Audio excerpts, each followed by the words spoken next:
I'm here at Solihull Moors, where Telford have pulled off a top shock by dumping out second place in the National League North, Solihull Moors. It was an absolute fantastic game. Telford led twice. There was a last-minute penalty. It was drama at the end, and I'd like to think in my 25 years I've seen quite a lot of football matches. I've never quite seen an end to a game quite like that. We come here today, 750 fans there or thereabouts for Telford backing them, and they made a raucous atmosphere behind that goal that Telford were defending in the first half.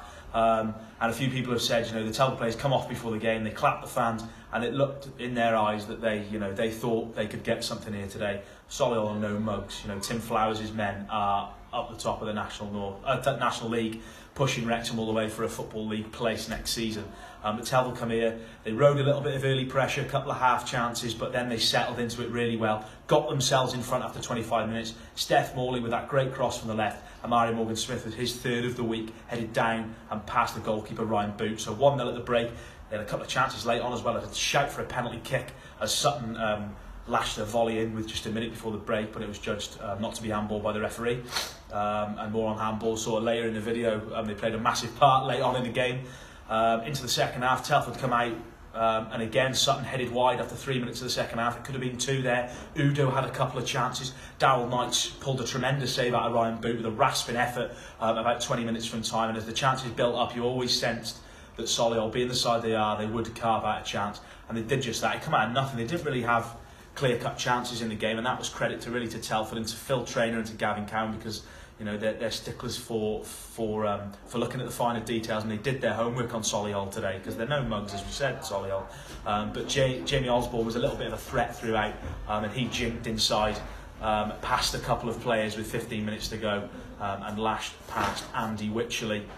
He would be disappointed in that, but he turned out to be the hero, as you'll hear in a few moments' time.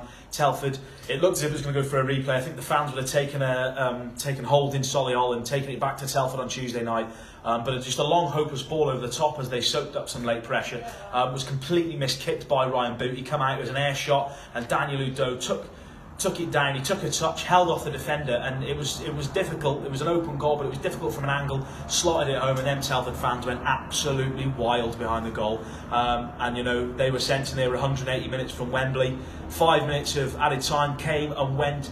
A couple of substitutions, so it went to 96. Still no sign of the final whistle. A cross coming, it fell to Darren Carter. He lashed it. Theo Street went to block it, and the ref judged it to be a hand. It was similar to the one that Carter blocked in the first half, and the Telford players went absolutely mental.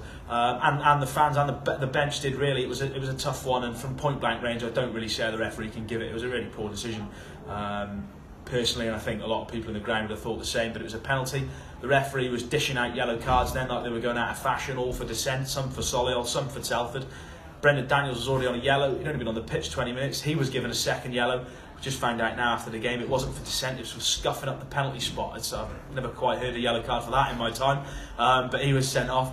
Maybe it might have worked, because Yusuf stepped up. Andy Wycherley went the right way. It was right in the corner, and he got down and tipped it wide of the post. A fantastic save from Wycherley, and that was a huge save. And straight after that, it was a. I go with Gav Cowan.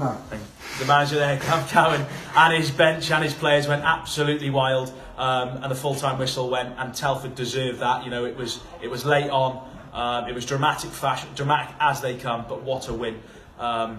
The question was asked to Gavin Cowan after, are Telford back? And he said yes. He said there's something really special going on, but he doesn't want it to end there, and it doesn't look like it'll end there. That was said in my match report, that is a memory that will live long. A moment that will live long in the memory of Telford fans for many years to come. But it's something that tells me it's not the last memory they'll be making this season. So final score here at Solihull Moors. Solihull Moors 1, Telford 2, and Telford are 180 minutes from Wembley.